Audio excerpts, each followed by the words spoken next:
Bonjour à tous et bienvenue au deuxième cours de l'unité 3 qui porte sur les outils pour mener une analyse de situation. La version originale de ce cours a été élaborée par le Dr John Caroline et la traduction a été effectuée par le Dr Belfry Kirosi. Sur l'image affichée sur la diapositive, vous pouvez voir le Dr Caroline professionnellement en train de se rafraîchir dans un affluent de la rivière Mara au Kenya. Et ce bassin sera l'une des études de cas présentées dans le cours numéro 3 de cette unité. Vous aurez maintenant appris pourquoi il est si important de faire une analyse complète de situation avant d'aller trop loin dans un programme de débits environnementaux. Il existe de nombreux outils disponibles pour aider dans les différents aspects de la conduite d'une analyse de situation. Certains des outils les plus utilisés et pratiques seront présentés dans ce cours. Il existe de nombreux outils qui peuvent vous aider à mener une analyse de situation. En fonction de la complexité de votre situation, vous pouvez vous contenter de mener simplement une revue de littérature ou un processus VSTEEP et une analyse des parties prenantes. Cela peut être approprié pour un seul projet, mais pas nécessairement pour un processus d'élaboration des débits environnementaux à l'échelle d'un bassin entier. Et un cadre DPSIR plus détaillé peut également être nécessaire dans des situations plus complexes. Voir votre système dans un cadre de système socio-écologique est également un moyen d'acquérir une compréhension du bassin. Et l'utilisation d'outils tels que la cartographie peut également aider à visualiser un système. Nous parlerons maintenant de l'étape revue de littérature. Commencer par une revue de littérature aide à comprendre quelles informations sont facilement disponibles en ligne ou dans les bureaux des différents départements. La collecte de ces informations qui permet de commencer à construire une bibliothèque d'informations de base sur le bassin est précieuse pour comprendre le contexte du bassin et peut également vous aider à identifier les prochaines étapes de l'analyse de situation où les informations pourraient faire défaut ou même avec quelle partie prenante vous devez vous engager. Il existe de nombreux types de supports différents que vous pouvez utiliser, mais il faut être prudent quant à la fiabilité des informations collectées et certaines d'entre elles peuvent être contradictoires. En général, la littérature scientifique qui a été examinée par des pairs est considérée comme solide, mais toutes les informations sont précieuses à ce stade, de sorte que les journaux et les médias sociaux sont également de bonnes sources d'informations. Cependant, il y a de nombreux aspects des caractéristiques socio-écologiques d'un bassin qui ne seront pas pris en compte dans une revue de littérature, et ceux-ci devraient être identifiés par d'autres moyens et décrits dans les diapositives suivantes. Comme mentionné dans le cours sur les fondamentaux de la gestion et les concepts clés, comprendre et prendre en compte le contexte du bassin où se déroulera le processus IFLO est essentiel dans tout programme de débits environnementaux. Le processus VSTEEP peut vous aider à comprendre explicitement le contexte du bassin.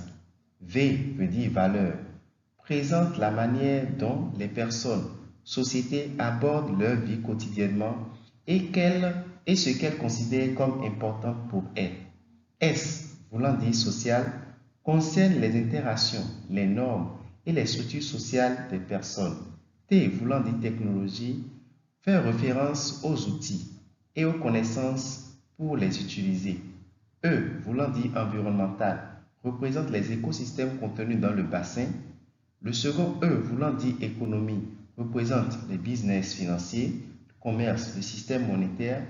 P, voulant dire politique, représente le contexte juridique procédural. L'utilisation des processus VSTEEP combinés à la revue de la littérature vous permet non seulement de mieux comprendre le bassin, mais également d'identifier les parties prenantes et les zones où les informations manquent ou nécessitent une attention particulière. Nous parlerons maintenant de l'analyse des parties prenantes. La simple identification des différentes parties prenantes ou groupes de parties prenantes n'est pas adéquate dans une analyse de situation. Une analyse supplémentaire des parties prenantes peut inclure une évaluation des intérêts, de l'influence et de l'importance. Ces informations peuvent être collectées dans la matrice des parties prenantes comme indiqué dans la figure et utilisées pour classer les différentes parties dans la matrice importance-influence. Certaines questions à prendre en compte dans l'évaluation comprennent: quelles sont les valeurs des parties prenantes au sein du système et les attentes du projet? Quels sont les avantages ou inconvénients probables pour les différentes parties prenantes? Quelles ressources la partie prenante pourrait-elle être capable et serait désireuse de mobiliser pour soutenir le projet? Quel est l'intérêt des parties prenantes qui entrent en conflit avec les intérêts des autres parties prenantes et ceux du projet? Des descriptions des catégories et des stratégies pour impliquer les parties prenantes sont incluses dans le test ci-dessous qui provient de l'AECL. Les parties prenantes de catégorie 1 ont une grande importance, mais avec peu d'influence. Les exemples incluront les communautés dépendantes de la ressource et autres.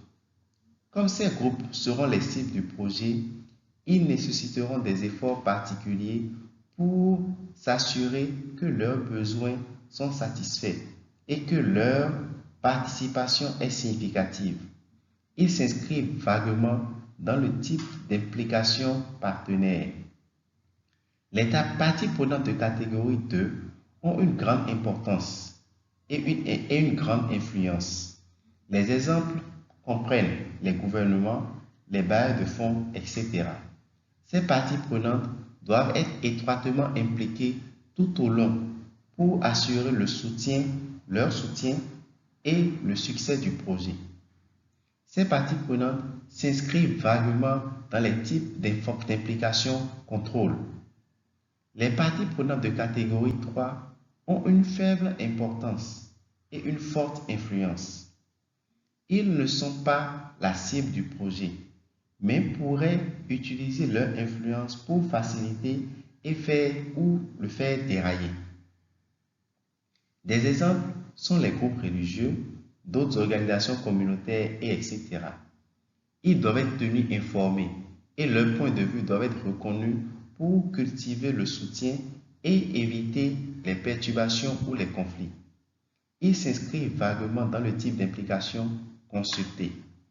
Les parties prenantes de catégorie 4 ont une faible importance et une faible influence, et il est peu probable qu'elles soient étroitement associées au projet. Les exemples sont les établissements d'enseignement supérieur.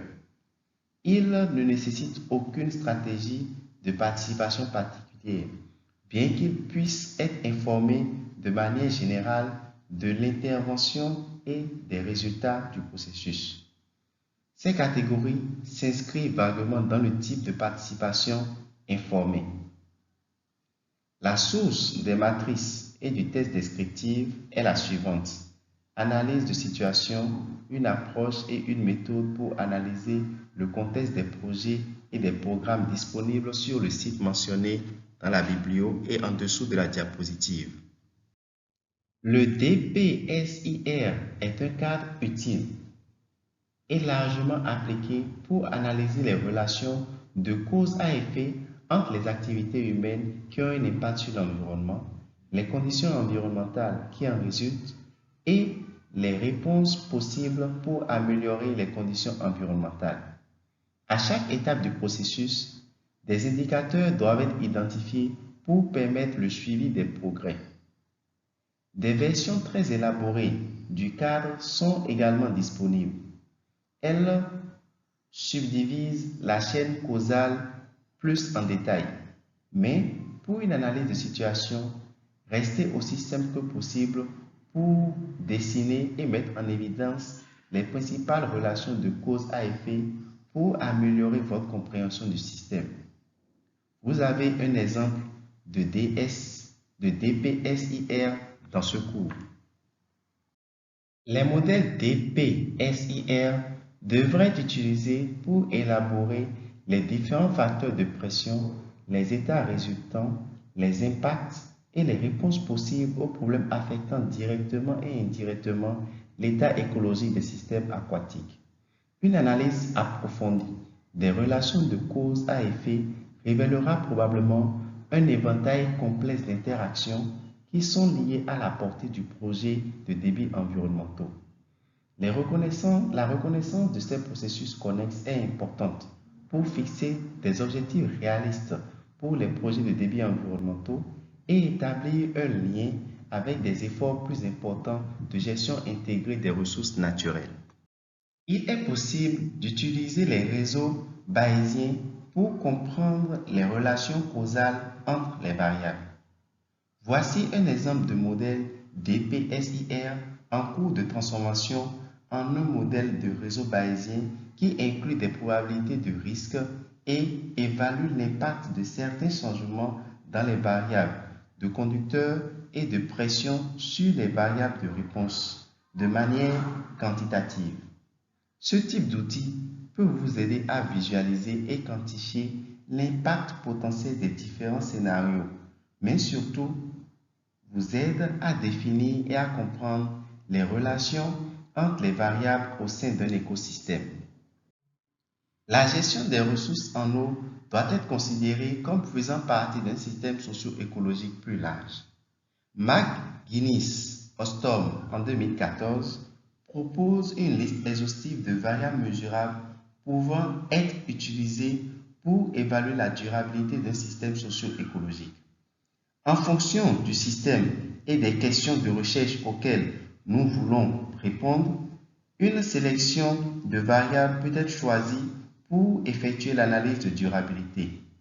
Le même auteur souligne l'importance d'évaluer les contextes sociaux, économiques et politiques avec lesquels le système interagit ou dont le système fait partie.